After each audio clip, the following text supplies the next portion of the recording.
ድል የተደረገው በክርስቶስ ኢየሱስ የመስቀል ሥራ ነው። የኛ ድል የጸናውና የተረጋገጠው ከኢየሱስ ደም የተነሳ ብቻ ነው።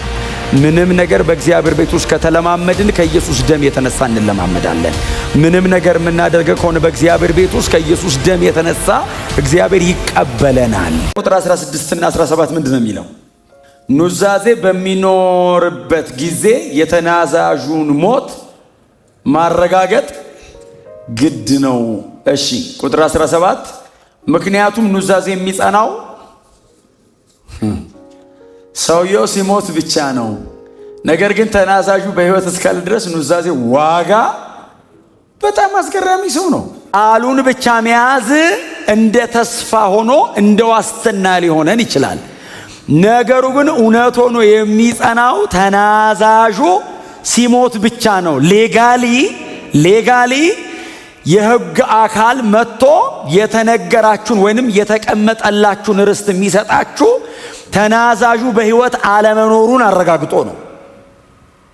ስለዚህ ራቲፋይ የሚሆነው የሚጸናው የሚረጋገጠው እጃችሁ ላይ የሚገባው የኔ ነው የምትሉት ሕጋዊ የምትሆኑት ተናዛዡ ቃል የገባው ተስፋ የሰጠው ሲሞት ነው። ካልሞተ በቀር ኑዛዜው በቃል ብቻ የተቀመጠ ተስፋ ነው። አሁን ኪዳን የሚለው ቃልና ኑዛዜ የሚለው ቃል ባይዘው ሁለቱም አሁን ኮቨናንትና ቴስታመንት ብለው የተረጎሙት አንድ የግሪክ ቃል ነው። ዲያቴኬ ኪዳንና ኑዛዜ ማለት ነው። ተመሳሳይ ቃል ነው የሚጠቀመው። እንደው በእውነት ነው የምላችሁ 380 ጊዜ ነው ተጠቅሷል ይሄ ቃል ባይዘው ኪዳን የሚል 380 ጊዜ ስፔሻሊ ደግሞ ዲያቴክ የሚለው የግሪኩ ቃል ለብቻው ማለት ነው 380 ጊዜ 5-6 አካባቢ ሊሆን ይችላል ኪዳን ተብሎ የገባው። የተቀረውን በሙሉ የገባው ቴስታመንት እሱም ኪዳን ነው አይደል? በአማርኛ እግዚአብሔር በቀደመው ኪዳን በብሉይ ኪዳን አንኮንዲሽናሊ እግዚአብሔር ከሰዎች ጋር እንደነዚህ አይነት ነገሮች አድርጎ ያውቃል። አንኮንዲሽናሊ ለምሳሌ ከኖህ ጋር እግዚአብሔር ኪዳን አድርጓል። የመጀመሪያ ከኖህ ጋር አድርጓል አይደል? እግዚአብሔር በተገለጠ መንገድ ዘፍጥረት ምዕራፍ 8 እና ምዕራፍ 9 ስታነቡ ያለ ሰው ጣልቃ ገብነት ኖህና እግዚአብሔር ሲያደርጉ ኖህ ምንም ያዋጣው ነገር የለም። እግዚአብሔር ኪዳን አረገ። ከዚህ በኋላ ብሎ እግዚአብሔር ይህንን ኪዳን አድርጌያለሁ አለ። ከዛ ደግሞ በጣም ደጋግመን ኪዳንን ስናነሳ የምናነሳው አባታችን አብርሃም ጋር ደግሞ ዘፍጥረት ምዕራፍ 15 ላይ እሱም ጋር ደግሞ ምንም አብርሃም በሌለበት አይደል? ሁሌ እንደምንለው አብርሃም ላይ ከባድ እንቅልፍ ጥሎበት አብርሃም ከተኛ በኋላ እግዚአብሔር ብቻውን ኪዳን አድርጎ ሄደ። አብርሃም ከእንቅልፉ ሲነቃ እኔ ብቻዬን አድርጌ ሄጃለሁ፣ አብርሃም አይዞህ አትድከም አለው። ምን ነው እግዚአብሔር ሲለው ለዚህ ኪዳን እኔ የታመንኩ ነኝ አለ። በእምነት ስለሚገኝ ጽድቅ ነው አይደል? አሁን ሁለቱም እየሰበኩን ያሉት ኖህም እየሰበከን ያለው በእምነት የሚገኝ ጽድቅ ነው። አብርሃምም እየሰበከን ያለው በእምነት የሚገኝ ጽድቅ ነው። ከዛ ዘጸአት ላይ ሲመጣ ግን እግዚአብሔር ኪዳን ሲያደርግ በመካከል የሚሰዋ መስዋዕት ይቀርባል። ከዛ በእነሱ መታዘዝና በእግዚአብሔር ለኪዳን ታማኝ በመሆን መካከል መደረግ ጀመረ። አሁን ዘጸአት ላይ ከእስራኤል ሕዝብ ጋር እግዚአብሔር ሲያደርግ ብቻዬን አረጋለሁ አይደለም ያለው። እናንተም ኑ አለ እግዚአብሔር፣ አብረን እናርገው አለ። እናንተ በዚህ በሕጌ ትሄዳላችሁ። ለኪዳኑ እንደ የተጻፈ ቃል ሆኖ የሚቀርበው መጽሐፉ ነው። ለዛ ነው ሙሴ የኪዳኑን ደም የመስዋዕቱን ደም ያመጣና በመጽሐፉ ላይ ረጨው የሚል ሳነብ አስተውላችኋል። መጽሐፉ ላይ ረጨው የሚለው ሁለቱ ኪዳን የሚገቡ አካላት የሚተዳደሩበት ደንብ ማለት ነው። አሁን እግዚአብሔር ሕጉን እንደዛ አረገው። አሁን ሁለታችንም ለኪዳናችን ታማኝ ለመሆናችን እንደ መተዳደሪያ ይሄው አለ። ስለዚህ ሙሴ በመሰዊያው ላይ፣ በሕዝቡ ላይ፣ በመጽሐፉ ላይ ደሙን ይረጫል። ሁለቱ ግን ቀድሞ የተደረጉት ሁለቱ ግን አንኮንዲሽናል ናቸው። ቀድሞ ሁኔታ የላቸውም። እግዚአብሔር ብቻውን ነው ያደረገው። ሁለቱም አዲስ ኪዳን ላይ መጥተው ሲነገሩ ለምሳሌ ኖህ እዚህ መጽሐፍ ላይ ያለ ባይዘወይ ዕብራውያን ላይ ያለ 11:7 ዕብራውያን ምዕራፍ 11 ቁጥር 7 ብቻ ናት የኖህ፣ ሌላ ቁጥር የለውም። ሰውየው ስለ ብሉይ ኪዳን ያን ሁሉ ሲያወራ ይሄ ሰውዬ ለኖህ አንድ ቁጥር ነው የሰጠው። አንድ ቁጥር ኖህ በእምነቱ ነው የሚለው። በቃ መርከብ ሰራ አለና ዓለምንም በዚህ ኮነነ። በእምነቱ አሁን ሰው በእንጨት ነው መርከብ የሚሰራው፣ ኖህ በእምነት ነው የሰራው። አሁን ዘፍጥረት ላይ በእንጨት ሰራ ነው የሚለው፣ ዕብራውያን ላይ ሲመጣ በእምነት ሆነ። ክብር ለኢየሱስ ይሁን። ባይ ዘ ዌይ በእምነት የሚገኘው ጽድቅ ወራሽ ሆነ ይላል ዘፍጥረት እዚህ ዕብራውያን 11:7 ላይ በእምነት የሚገኝ ጽድቅ። አዲስ ኪዳን ያለው ባይዙ በእምነት የሚገኝ ጽድቅ በክርስቶስ ኢየሱስ የመስቀል ሥራ ምክንያት የመጣ ነው።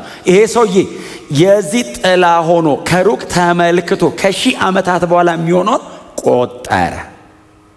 እግዚአብሔር ያንን ኪዳን ቆጥሮለት በክርስቶስ ኢየሱስ የመስቀል ሞት ውስጥ ቀላቅሎ በእምነት የሚገኝ ጽድቅ ወራሽ አለው። የመጨረሻው የእግዚአብሔር ቃል ተገኝቷል። የመጨረሻው ተገኝቷል። ለዘላለም በሰማይ ከኔ ጋር ትሆናላችሁ አለ። ያ ሰማይ ያለ ከተማ የናንተ ነው። ኑዛዜውን አግኝተነዋል። ይሄ ኑዛዜ ግን ጸንቶ የጥላሁን እንዲሆን ተናዛዡ ወይንም ደግሞ ቃል የገባው አካል መሞት ይጠይቀዋል።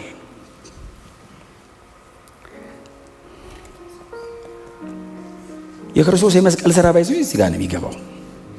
አዎ ርስቱን አግኝታችሁታል ወይ? አዎ። የእናንተ ነው ወይ? አዎ። በቃል ደረጃ ነው አይደለም፣ የኔ ነው። በምን እርግጠኛ ነህ? ኢየሱስ ሚዲయేተር ብቻ ሳይሆን ቴስታተር ሆነ። አሁን መሃል ላይ ገብቶ እኔና አብን የሚያማልድ አይነት ብቻ አይደለም። እኔን ወደ አብ የሚያማልደኝ ብቻ ሳይሆን መስዋዕቱ ሆኖ ሞቶ የተናገረውን ቃል ፈጻሚ ሆነ። ኢየሱስ በመስቀል ላይ ሲሞት የሰማይ ርስት ማረጋገጫ እጄ ላይ ገባ። አልቋል። ባለ ርስት ነን። በስማችን ዞሯል። ጎናቸው አልሶ የሰማዩ ከተማ በስም ዞሯል በሉት። እንደዚህ አይደለም። በደንብ ነቅነቅ አድርጉትና ኮራ ብላችሁ ባለ ርስት በሉት። ባለ ርስት፣ የተረጋገጠ ርስት፣ የጸና ርስት በኢየሱስ ደም ተረጋግጧል። በኢየሱስ የመስቀል ሥራ ተረጋግጧል። ኢየሱስ መስቀል ላይ ሲሞት ርስቱን ተቀበልን።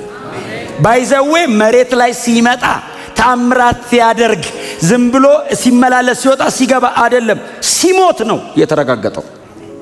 ሞቱ መረጋገጥ ነበረበት። ኢየሱስ መስቀል ላይ ሞተ፣ ርስታችንን ተቀበለ።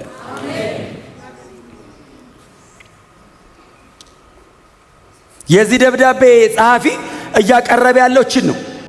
ዮሐንስ 14 አንብቡ። መሄዴ ነው አለ። በጣም ነው የምወደው። ብዙ ጊዜ ለአዳዲስ ሰው ነው ይህን የምንሰብከው፣ ለእኛ ነው ባይዞ የተባለው።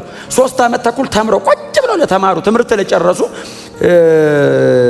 ዲግሪ ለጫኑ ግራጁዌሽን ዴይ ላይ ነው ባይዘው። የግራጁዌሽን ዴይ ኢየሱስ የሰበከው ስብከት ነው። መሄዴ ነው አለ። ጨረሷ። አሁንም ማስተምረው ነበረኛው ጨረስኩ። ተማራችሁ? አዎ። ምሩቃን ሰብስቦ አሁን ልሄድ ነው ሲል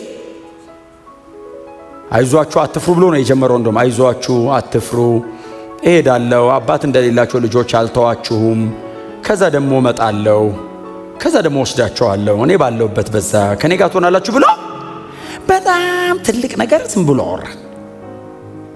ብዙ ጥያቄ ውስጡ ያለው ነገር ዝም ብሎ እኮ እንደቀልድ እንግዲህ እሄዳለሁ ራሱ ክብደቱ። አሁን እኛ እኮ ባይዘው ሄዶ በመንፈስ ቅዱስ አማካኝነት ድጋሚ ውስጣችን ገብቶ እኮ ነው እንደዚህ በሰላም እንኖረው። አንተ 3 ዓመት ተኩል አብረው ኖረው መሄዴ ነው አለ። ስንት ነገር አስትቷቸው የኃጢአት ምናምኑን መቶ መረብ አሰቅሎ ገቢ ማግኛቸውን አሰቅሎ ክላይንቶቻቸውን በሙሉ የሥራ ትቷል ባክሱ ዝም ብሎ ጌታን እያለ አስብሎ ከዛ ሊሄድ ነው ሲል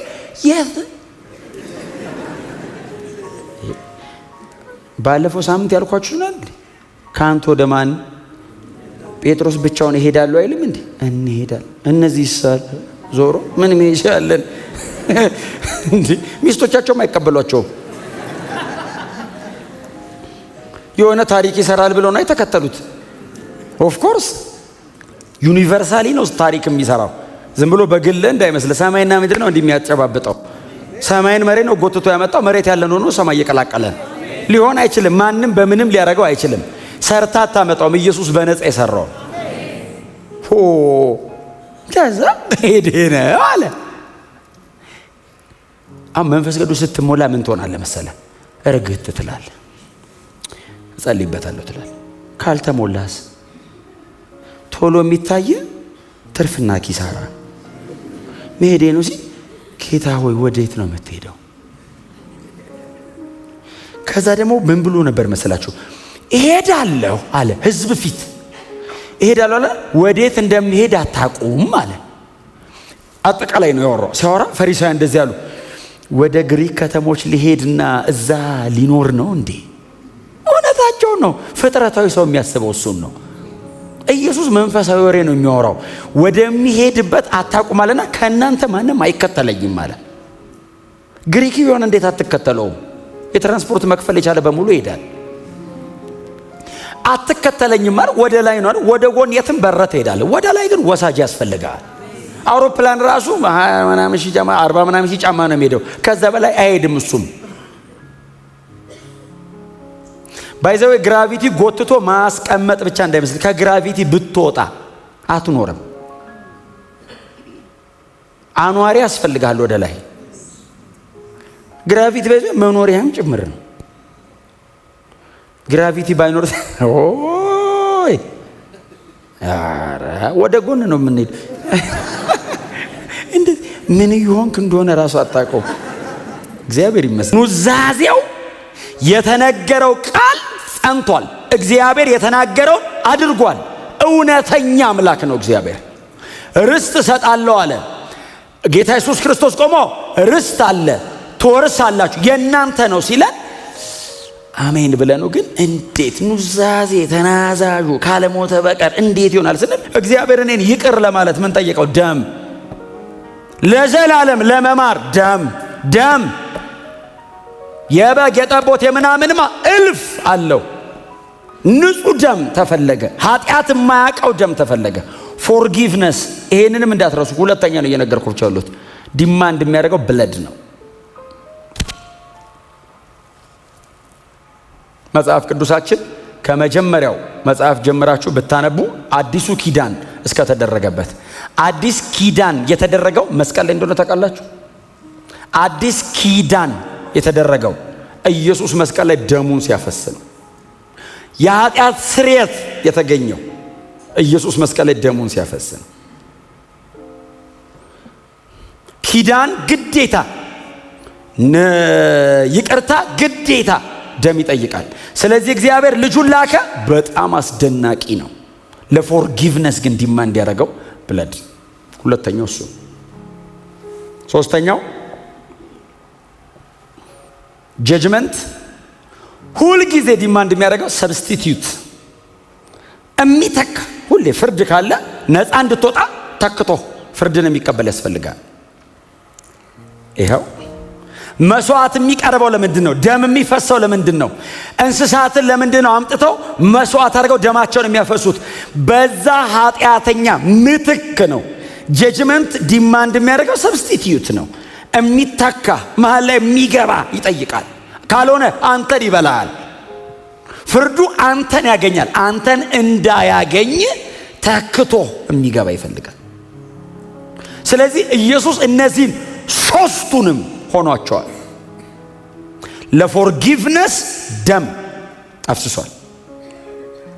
ለእኔ ፍርድ ሰብስቲቲዩት አርጎኝ ገብቷል። ቴስታመንቱን ለማጽናት ጌታ ኢየሱስ ክርስቶስ የሚጠይቀውን ነገር በሙሉ ከፍሎታል። ክብር ለኢየሱስ ይሁን። አዲስ ኪዳን ይሄ ነው።